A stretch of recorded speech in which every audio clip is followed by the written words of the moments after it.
Hi అండి, అందరికీ నమస్తే. నేను మీ శీలం వెంకటేశ్వర్లు. ఈరోజు మన అమరావతి గురించి, అమరావతిలో జరుగుతున్న పనుల గురించి కొంచెం వివరంగా చర్చించుకుంటూ, కొంతమంది విమర్శకులు అర్థం పర్థం లేని విమర్శలు కూడా చేస్తున్నారు. వారి గురించి కూడా వివరిస్తాను. అమరావతి వాస్తవానికి ఎన్నో శతాబ్దాల క్రితమే మనకది అమరావతి రాజధాని. శాతవాహనులు, ఆ తర్వాత బౌద్ధులు పరిపాలించిన ప్రాంతం మన అమరావతి. దీనికి మన అమరావతి ప్రాంతం మన ఆంధ్రప్రదేశ్కే ఒక తలమానికమైంది. అనేకమైన చర్చలు చేసి అమరావతిని రాజధానిగా పేరు పెట్టుకున్నాం. 10 ఏళ్ళు గడిచిపోయింది, కానీ అమరావతి పూర్తి కారణాలు అనేకం. రాష్ట్ర విభజన తర్వాత అప్పుల్లో రాష్ట్రం 16,000 కోట్ల అప్పులతో నెత్తి నిండా అప్పులు పెట్టుకొని వచ్చాం. ఎలాగో 5 ఏళ్ల పాటు ల్యాండ్ పూలింగ్తో ప్రజలను అక్కడ ఒప్పించి తీసుకోవటం 2 ఏళ్ళు 3 ఏళ్ళు పట్టింది. ఆ తర్వాత మొదలుపెట్టిన తర్వాత కొంతవరకు 10,000 కోట్లతో పనులు చేశారు, కొన్ని బిల్డింగులు కట్టారు, అది అందరికీ తెలుసు. కానీ తర్వాత వచ్చిన ప్రభుత్వం అది ఎడారి, శ్మశానం అనేక బిరుదులు ఇచ్చి దాన్ని మంట కలిపారు, అయిపోయింది. తర్వాత ఇప్పుడు మళ్ళీ ప్రభుత్వం వచ్చాక కేంద్ర ప్రభుత్వం కూడా ఈ ప్రభుత్వానికి వస్తా అనుకూలంగా ఉండటం, ప్రజలను మనమే గెలిపించుకున్నాం. దీనివల్ల కొంత మన రాష్ట్రానికి ముందు కొంత మేలు జరుగుతుందని అందరూ ఆశిస్తున్న ఈ తరుణంలో రాష్ట్ర పనులు, అమరావతి పనులు, పోలవరం పనులు ఎప్పుడో ప్రభుత్వం వచ్చిన మరునాటి నుంచే అమరావతిలో ల్యాండ్ జంగిల్ క్లియరింగ్ చేయటం, ఎప్పుడో పోయిన జనవరి మొదటి వారంలోనే పోలవరం పనులు బిగిన్ చేయటం బాగా జరిగింది. పనులు బాగా జరుగుతున్నాయి. ఎప్పటికప్పుడు అప్డేట్స్ మనం కూడా చూస్తున్నాం. నేను ఇటీవల కాలంలో అమరావతి కూడా వెళ్ళి కూడా చూసి వచ్చాను. 1 కాదు 2 కాదు, సిఆర్డీఏ బిల్డింగ్ అయితే 2 వారాల్లో పూర్తి అయిపోతుంది. హ్యాపీ నెక్స్ట్ కూడా పనులు ప్రారంభించారు గత 2 వారాల క్రితం. ఎమ్మెల్సీ బిల్డింగ్లు, గతంలో కట్టిన బిల్డింగ్లకు అయితే ఇంటీరియర్ పనులు చేస్తున్నారు. వీటన్నిటికంటే ముఖ్యమైన 2 పాలవాగు, కొండవీటివాగు కాలువల పనులు కూడా శరవేగంగా పనులు అవుతున్నాయి. అలాగే అనేకమైన ప్రభుత్వ బిల్డింగులు లేదా ఎమ్మెల్సీల బిల్డింగ్లని అవి ఇవన్నీ మొత్తం జంగిల్ క్లియర్ అయిన తర్వాత ఈ పనులు కూడా బిగిన్ చేశారు చాలా వరకు. రేపు 2వ తారీఖు ప్రధానమంత్రి గారు వచ్చిన తర్వాత మళ్ళీ బిగిన్ చేయబోయేది ఏంటంటే ఐకానిక్ టవర్లు, 5 టవర్లు, అసెంబ్లీ, సెక్రటేరియట్ ప్లస్ హైకోర్టు, వీటికి శంకుస్థాపన 2వసారి మళ్ళీ పునఃప్రారంభిస్తానికి వస్తున్నారు. దీని మీద కొంతమంది వెటకారంగా మాట్లాడటం నేను కొన్ని వీడియోలో చూశాను. ముఖ్యంగా కొంతమంది జర్నలిస్టులు, మేధావులు అనే ముసుగులో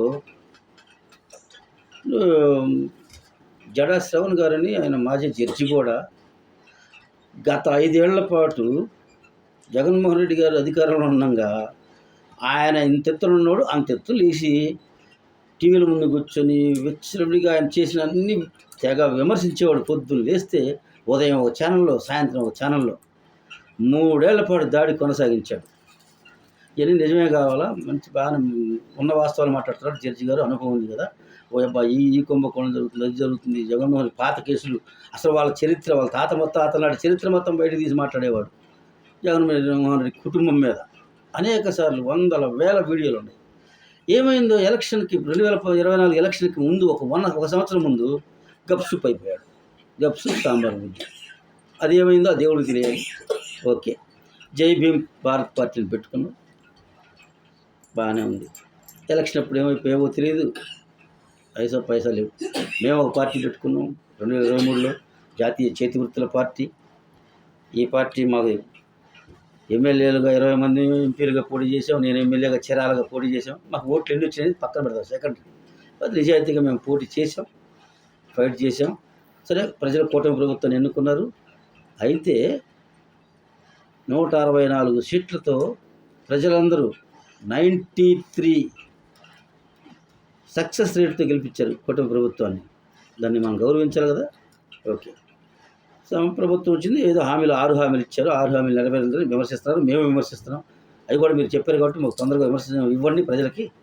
ఆ మాటకొస్తే జగన్మోహన్ రెడ్డి కొన్ని పథకాలు పేదలకి, బీసీలకి, ఎస్సీ ఎస్టీలకి అమలు చేస్తున్నప్పుడు కూడా ఈ ఆటో వాళ్ళకి 10,000, ఇస్త్రీ పెట్టే వాళ్ళకి 10,000, లేకపోతే చేనేతలకు 24,000, అమ్మఒడి ఇన్ని చేస్తున్నప్పుడు కూడా మేము కూడా ఫస్ట్లో ఆయన అభినందించాము, పాలాభిషేకాలు చేసాము, పూలమాలలు వేసాము, ఊరేగించాం. తర్వాత కదా తెలిసింది రాష్ట్రం సంకనాగిపోతుంది, పెట్టుబడులు రావు.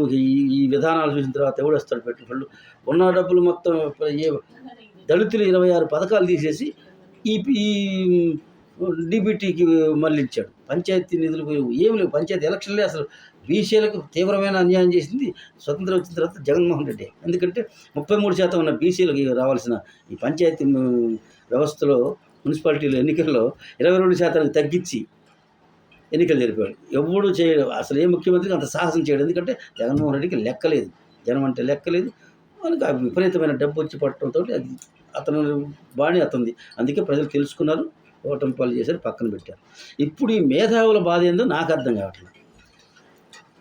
ఒక జర్నలిస్టు అడిగిన క్వశ్చన్కి జడా శ్రవణ్ గారు ఏమంటారంటే, అమరావతిలో పనులు ప్రారంభమైనాయి కదా, ఈసారి అమరావతి పూర్తి అవుతుంది అంటూ అని అడిగితే, ఆయన పాత సినిమా యమలేలలో ఒక డైలాగ్ గుర్తు చేసి తనిఖీల భరణి గారు మాట్లాడింది, చెల్లికి జరగాలి పెళ్ళి, మళ్ళీ మళ్ళీ చెల్లికి పెళ్ళి అని వెటకారంగా నవ్వుతూ మాట్లాడుతున్నాడు. మిస్టర్ శ్రవణ్ కుమార్ లాయర్ గారు జడ్జిగా కూడా చేశారు. 5 కోట్ల మంది ప్రజలను అవమానిస్తున్నారు మీరు. ఆంధ్రుల కలల రాజధానిది. గత 5 సంవత్సరాలుగా ఈ రాష్ట్రంలో 5.5 కోట్ల మంది ప్రజలే కాదు, యువత ఉద్యోగాలు లేక అసలు కనీసం చదువుకునే 10వ తరగతి చదువుకునే పిల్లలు కూడా మీ రాజధాని ఏదంటే క్వశ్చన్ మార్క్ సమాధానం లేక ఇంటూ మార్క్ బ్లాక్ మార్క్ పెట్టాల్సిన పరిస్థితి ఉంటే, ఇప్పుడు రాజధాని బదులవుతుంటే రాజధాని చెల్లికి మళ్ళీ పెళ్లి జరగాలన్నట్టుగా వాళ్ళు మళ్ళీ వచ్చేదో జాతర అని చెప్పి ఎటకారంగా మాట్లాడుతున్నావా? ప్రజలు నిన్ను క్షమిస్తారా? రోడ్ల మీద వచ్చి తిరగలవా? ఏం మాట్లాడుతున్నావు? నువ్వే కాదు, చాలామంది మేధావుల ముసుగులో నీకు ఎదురుగా కూర్చున్న జర్నలిస్ట్ సాయి అనేక సార్లు ఏనేం మేధావి, ఇదేం రాజధాని, ఇదేం విధానాలు, ఏం విధానాలు మరి వీళ్ళంతా నువ్వు పార్టీ పెట్టావు, మీరు అధికారంలోకి రండి, ప్రజలు మెప్పించి మీరు పరిపాలించండి. విమర్శించవచ్చు కానీ అవమానించకూడదు. రాష్ట్ర ప్రజలను అవమానిస్తున్నారు మీరు కూర్చొని. అలాగే చాలామంది జర్నలిస్టులు కూడా, చాలామంది మేధావులు కూడా అవకాశం వచ్చినప్పుడల్లా ఆంధ్రప్రదేశ్ రాష్ట్రం మీద పడి ఏడుస్తారు. ఎందుకు? హైదరాబాద్లో కూర్చొని స్టూడియోల్లో మీరు వచ్చి లోకల్కి చూడ. అసలు అమరావతికి నీకు కూతురు దూరంలో విజయవాడలో బహుశా ఉంటావు అనుకుంటాను. నువ్వు అమరావతికి రా, నువ్వు ఎప్పుడు వస్తావో చెప్పు, నేను చూపిస్తా. నేను గత వారం 10 రోజుల క్రితం పోయి చూసి వచ్చాం అమరావతి మొత్తం. వందలాది పొక్లైన్స్, జేసీబీలు, 100 లారీలు, 100 ట్రాక్టర్లతో, కనీసం వాటర్ తోడుకోవడానికి ఇంజిన్లతో ప్రతి చోట పనులు ఆ రకంగా జరుగుతుంటే, రోడ్ల పనులు, పాత బిల్డింగ్లు, కట్టిన బిల్డింగ్లు కూడా కొరవ మిగిలిపోయిన 10%, 5% ఆ పనులు, ఇంటీరియర్స్ పనులు, అలాగే పాలవాగు, కొండవీటి వాగుకి సుందరీకరణ చేయడం కోసం కాలువల పనులు. రాజధాని 3 ఏళ్ల తర్వాత మీకు ముఖం చూపించుకోవడానికి నువ్వేదో ఇంకో రకంగా ఏదో అనుకుంటున్నారు మీరు. 3 ఏళ్ళు 4 ఏళ్ల తర్వాత ఆ రాజధాని చూసిన తర్వాత మీరు తప్పు చేసాం, మేము తప్పు మాట్లాడామని ఇప్పుడు మాట్లాడే ప్రతి ఒక్కరు చెంపలేసుకుంటారు. ఆ విధంగా ఖచ్చితంగా అమరావతికి ఆశీర్వాదం ఉంది, దేవతల ఆశీర్వాదం ఉంది. అందుకే లేకపోతే రాజధాని మళ్ళీ జగన్మోహన్ రెడ్డి గెలిచేవాడు, రాజధాని సంకనాగిపోయేది, రాష్ట్రం ఎప్పుడో పోయేది. కానీ దేవుడు ఉంచాడు అలాగా. ఎందుకు? రాజధానికి అక్కడ గట్టి పునాది పడింది కాబట్టి. రాష్ట్ర వ్యాప్తంగానే కాదు, దేశవ్యాప్తంగా ఉన్న ప్రతి సైనికులు బ్రతికిన చోట కానించి గంగా, యమున, సరస్వతి అనేక నదుల నుంచి నీళ్లు, అనేక పుణ్యస్థలాల నుంచి మట్టి తీసుకొచ్చి అమరావతి మొత్తం హెలికాప్టర్లో 33,000 ఎకరాల్లో చల్లాడు అప్పట్లో ముఖ్యమంత్రి. అందుకే అది బలమైన రాజధానిగానే ఉంటుంది తప్ప వీలాంటి ఎంతమంది ఇటువంటి కుట్రలతో డబ్బుకు అమ్ముడుపోయిన కేటీఎం బ్యాచీలంతా కలిసి 100 వీడియోలు మీరు చేసిన ఆ సాక్షి ఛానల్లో కూర్చొని మీరు ఏ రకంగా మాట్లాడుకున్నా రాజధాని ఆగదు, ఏ ప్రాజెక్టులు ఆగవు, వచ్చే కంపెనీలు కూడా మీ మాటలు ఎవరు నమ్మరు. ఎందుకంటే గతంలో నమ్మారు ఒకసారి, ఏదైనా ఒకసారే. మీరు సాక్షి పేపరు ఛానల్ పెట్టినప్పుడు చాలామంది ఎక్కువ మంది నమ్మారు. ఎందుకంటే నిజమే కావాలి ఎన్ని చూస్తున్నాం కదా పేపర్లో, ఇంత ధైర్యంగా పేపర్లో వేస్తారా తప్పుడైతే అని. కానీ తప్పుడు దారిలో పుట్టిన తప్పుడు పత్రిక, తప్పుడు ఛానల్ అది. తప్పుడుతోనే రాష్ట్రం మొదలుపెట్టింది. దాని పుట్టుకే అబద్ధపు సాక్షి, అబద్ధపు పుట్టుక. అందుకే దానిలో ఎంత ధైర్యంగా రాస్తారు. ఇప్పుడు జనం తెలుసుకున్నారు. ఎందుకంటే ఒకసారి అధికారంలోకి వచ్చిందిగా జగన్మోహన్ రెడ్డి ఏం చేశాడో చూశారుగా, అప్పుడేం రాశారో కూడా చూశారుగా, మళ్ళీ ఇప్పుడేం రాస్తున్నారో చూశారు. కాబట్టి ఎవరు నమ్మరు. ఎందుకు నమ్మరంటే వివేకానంద రెడ్డి సాక్ష్యం పెద్ద ఉదాహరణ. వివేకానంద రెడ్డి గారిని చంపినప్పుడు నారాసుర రక్తచరిత్రని పెద్ద కత్తి చేతిలో పెట్టి ఫోటో వేశారు కదా. ఇప్పుడేమైంది? అవినాష్ రెడ్డి ఆ కుటుంబం, ఆ పెద్దలు, ఆ ఇంట్లో వాళ్ళే వాళ్ళ కుటుంబంలో జరిగిన ఆధిపత్య పోరులో చంపిన హత్య అని చెప్పి ప్రజలకందరికి తెలిసిపోయిన తర్వాత ఇక మిమ్మల్ని ఎవరు నమ్ముతారు? అలాగే మళ్ళీ అధికారులు 2.0 వస్తుంది, జగన్మోహన్ రెడ్డి అనే పేరు ఎత్తకుండా జడా శ్రవణ్ అంటున్నాడు. ఇవాళ 2.0 వస్తుంది. అప్పుడు ఈ చంద్రబాబు నాయుడు ఏమన్నా చంద్రబాబు నాయుడు, ఈ పవన్ కళ్యాణ్ వీళ్ళంతా తలా ఒక దేశం పారిపోతారు అని అంటున్నాడు. ఇప్పుడు పారిపోయి ఇతర రాష్ట్రాల్లో, ఇతర దేశాల్లో ఎవరెవరు తలదాచుకున్నారు? ఎవరిని ఏం చేయలేదు కదా వీళ్ళు. రేపు ఆయన ఒకవేళ వచ్చిన కర్మగాలి వస్తే రావు. ముందు జరగబోయేది ఎవడు కాలజ్ఞానంలో బ్రహ్మంగారిలాగా ఎవడు చెప్పలేడు. కానీ ప్రజలే దేవుళ్ళు. గెలిపించుకుంటే ఎవరు కానీ గెలిపించిన తర్వాత, ప్రజలు నమ్మి గెలిపించిన తర్వాత ఆ ప్రభుత్వాన్ని, ప్రజలు కోరుకున్న ప్రభుత్వాన్ని మీరు విమర్శించవచ్చు. ప్రజాస్వామ్యంలో అదే మీకు తెలుసు కదా. Lawyer, judge, article 14, article 19, article 21, 22 ఇవన్నీ ఏం చెబుతున్నాయి? ప్రతి ఒక్కరికి ప్రజాస్వామ్యంలో హక్కులు ఉన్నాయి. మాట్లాడే హక్కు ఉంది, వాక్ స్వాతంత్రం ఉంది, ఫండమెంటల్ రైట్స్ ఉన్నాయి, ఎవరికి ఏం కావాలో చెక్ అండ్ బ్యాలెన్స్ ఉన్నాయి. కానీ ఇంత దారుణంగా లా తెలిసిన వాళ్ళు, మేధావులు అనుకుని తల పండిపోయిన వాళ్ళు కూడా అబద్ధాలు చెబుతూ ఈ రాష్ట్రాన్ని సర్వనాశనం చేయాలని ఒక దృఢ సంకల్పంతో మీరు పనులు చేస్తున్నట్టుగా ఉంది. మీ స్వార్థం కోసం, మీకు ఇచ్చే ప్యాకేజీల కోసం, మీకు వచ్చే డబ్బుల కోసమే మీరు ఈ దుర్మార్గాలకు పాల్పడుతున్నారని ప్రజలందరికీ అర్థమవుతుంది. లేకపోతే కళ్ళ ముందు కనపడేదని కాదు అని ఎవరు చెప్పగలరు? రాష్ట్రంలో ఆ రకంగా అభివృద్ధి జరుగుతుంది. 10 లక్షల కోట్ల పెట్టుబడులు ఈ రాష్ట్రానికి వచ్చాయా లేదా? ఏ మేధావి చెప్పగలరు రాలేదని? ఆయిల్ రిఫైనరీ కంపెనీ లక్షకు 80-90 వేల కోట్లతో ప్రధానమంత్రి గారు 3 నెలల క్రితం వచ్చి ఇనాగ్రేషన్ చేసి వెళ్ళాడా లేదా? ప్రారంభోత్సవం శంకుస్థాపన చేసి వెళ్ళాడా లేదా? రైల్వే జోన్కి ప్రారంభోత్సవం చేశాడా లేదా? రైల్వే జోన్ కూడా మొదలైందా లేదా? విశాఖపట్నం విశాఖ ఉక్కు ఆంధ్రుల హక్కు అనేదాన్ని అది 5-6 సంవత్సరాల నుంచి ఉద్యమాలు జరుగుతూ వందల వేల మంది రోడ్ల మీదకి వచ్చి కార్మికులు ఉద్యమం చేస్తుంటే ఏనాడు జగన్మోహన్ రెడ్డి ప్రభుత్వంలో ఒక్కడు మాట్లాడలే మీరు అందరూ. కానీ ఈ ప్రభుత్వం వచ్చిన తర్వాత గత 3-4 నెలల క్రితమే కదా 11,440 కోట్ల రూపాయలు దాన్ని పునరుజ్జీవింపజేశారు కదా.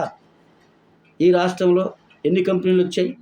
నీ విజయవాడ పక్కనే కదా, మన్నీ మధ్యనే లైలాండ్ కంపెనీ, లారీ కంపెనీ 10,000 కానీ 5,000 కానీ ఉద్యోగాలు వచ్చింది లేదా?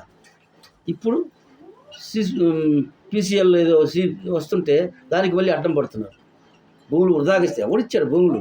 ఈ ఉమ్మడి రాష్ట్రంలో ఒక్క రాజశేఖర రెడ్డి, జగన్మోహన్ రెడ్డి కుటుంబం వేల ఎకరాలని దోపిడీ చేసిన చరిత్ర సుప్రీంకోర్టులో పెద్ద మోపులు ఉన్నాయి. అక్కడ తెలియదా ఈ రాష్ట్ర ప్రజలకి?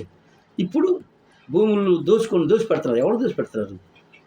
21 ఎకరం ఇస్తే వాళ్ళు 5,000 కోట్ల పెట్టుబడి పెట్టి 5,000 మాకు పైగా 6,000 దాకా ఉద్యోగాలు ఇస్తామని చెప్తున్నారు. ఇవ్వకపోతే 2 ఏళ్ళు వాళ్ళు గడువు పెట్టింది. 2 ఏళ్ళలో దాన్ని తీసేసుకుంటారు. వెనక్కి ఇంత మాత్రానికి మీ కంపలు మునిగిపోయినట్టు, మీ ఆస్తి ఏదో ఇచ్చినట్టు ఈ రాష్ట్రంలో మీ ఆస్తిలో పెట్టారా? జగన్మోహన్ రెడ్డి సంపాదించిన సంపాదన, వాళ్ళ కుటుంబం సంపాదించిన సంపాదన మొత్తం ఈ ఉమ్మడి రాష్ట్ర తెలుగు ప్రజల ఆస్తి. అది తెలుగు ప్రజల భావి తరాలకు సంబంధించిన ఆస్తి. మీరే పోగేసుకున్నారు, బాగుపడ్డారు. పడండి. ప్రజలు తెలుసుకున్నాడు ఏం చేస్తారో తర్వాత. ఇప్పుడు ఏం జరుగుతుంది రాష్ట్రంలో? పొద్దున్న లేస్తే అబద్ధాలతో, అసత్యాలతో మీరు రాష్ట్రానికి ఉద్యోగాలు రాకుండా, కంపెనీలు రాకుండా, కనీసం ఈ రాష్ట్రంలో అభివృద్ధి చెందకుండా ఎందుకు అభివృద్ధి కట్టుపడుతున్నారు? ప్రతిదానికి అడ్డే. సాక్షి పేపర్లో వాళ్ళు ఏం రాస్తున్నారు? ఐకానిక్ బిల్డింగ్స్లో 10% మొబైల్ అడ్వాన్స్ ఇస్తే అందులో 8% వీళ్ళు తీసుకున్నారంట. ఎవరు తీసుకుంటారు, ఎవరు ఇస్తారు? వాళ్ళు వచ్చి కట్టద్దా బిల్డింగ్లు? 10% వీళ్ళకే ఇచ్చి వాళ్ళు బిల్డింగ్ కడతారు. ఎవరు నమ్ముతారు మీ మాటలు? గతంలో నమ్మారు, ఇట్లా నమ్మించి అబద్ధాలు చెప్పి నమ్మించే మీరు అన్ని కోట్ల ఆస్తులు సంపాదించుకున్నారు, వేల కోట్లు అధికారంలో వచ్చి ఏలగడిగారు. ఇవాళ రోజు నీ పక్కన ఎవరు ఉన్నారు? ఎవరు లేరు మీ పార్టీకి. ఉన్నవాళ్ళు మొత్తం పారిపోతున్నారు, రాష్ట్రంలో లేరు. కొంతమంది ఏమన్నా పార్టీలోకి పోయారు, కొంతమంది ఏమన్నా సైలెంట్ అయిపోయారు, కొంతమంది ఏమన్నా జైళ్ళలో ఉన్నారు. ఉన్నవాళ్ళు కూడా జగన్మోహన్ రెడ్డి కూడా మీరే మీ జగన్ నిన్న మీటింగ్ పెట్టుకొని మీరే చెప్తున్నారు కదా, నేనున్నా లేకపోయినా పార్టీ నడపని అందరూ మీరే మీ నాయకులందరూ చెప్తున్నారు. నాయకుడు లేని సైన్యం చెల్లాచెదురైపోతుంది. కాబట్టి ప్రతిపక్షం అనేది గట్టిగా ఉండాలని కోరుకుంటాం మా బోటంలో. కానీ మీరు ఆ ప్రతిపక్ష పాత్ర పోషించడంలా అసెంబ్లీకి రాకుండా ఎక్కడన్నా చూసాం ప్రపంచంలో. అందుకే ఉండవల్లి మీ గురువు గారు ఉండవల్లి అరుణ్ కుమార్ గారు చెప్తున్నారు, 1 సంవత్సరం అయిన తర్వాత జగన్ ఆ పాత కేసులోనే వెళ్ళిపోతాడు, రాడు, 2 ఏళ్ళు శిక్ష పడుద్ది, ఇంకా పోటీ చేయడానికి కూడా ఒక అర్హత ఉండదు చట్టం ప్రకారం అని చట్టాన్ని ఉదాహరించి చెప్తున్నాడు ఆయన. ఈ నా మాటలు కాదు. అప్పుడు ఏమైపోద్ది పార్టీ కష్టం అని చెప్పి జాఫర్కి ఇచ్చిన ఇంటర్వ్యూలో చెప్పాడు. కావాలంటే మీరు మళ్ళీ రీకలెక్ట్ చేసుకోండి. కాబట్టి రాష్ట్రం మీద మాత్రం పడి కళ్ళు మంటలు చేసుకోకండి, రాష్ట్రం మీద పడబాకండి. మీకు ఏదన్నా విమర్శించాలనుకుంటే సహేతుకమైన విమర్శలు, సద్విమర్శలు, కన్స్ట్రక్టివ్గా విమర్శిస్తే ప్రజలు హర్షిస్తారు. మీకు ఇంకో 4 ఓట్లు పెరుగుతాయి. ఇప్పటికి మీరు 40% ఓట్లు ఉన్నాయన్నారు, ఇప్పుడు లేవు. అవి సగానికి పడిపోయాననేది నా అంచనా, నా ఊహ. తర్వాత ఏమైతే తర్వాత చూద్దాం, 4 ఏళ్ల తర్వాత మళ్ళీ ఎన్నికలు. కానీ ప్రజలతో మాత్రం మీరు ఎప్పుడూ ప్రజల్లో ఉండాలి. ప్రతిపక్షం అంటే ప్రజల్లో ఉండాలి, అధికార పక్షాన్ని నిలదీయాలి. అబద్ధాలు మాత్రం చెప్తే ప్రజలు నమ్మరు. ఇలాంతా ఫోన్, ప్రతి వాడి ఫోన్, ఇంట్లో కాదు ఇంటికి 4 ఫోన్లు ఉన్నాయి. 10 ఏళ్ల పిల్లగాడు కానీ మొదలు పెడితే సెల్ ఫోన్ దగ్గరలో ఉంది. గూగుల్లో కొట్టుకుంటే ఏమేమి జరుగుతుందో రాష్ట్రంలో, ఎక్కడేం జరిగిందో మొత్తం బయటకు వస్తుంది.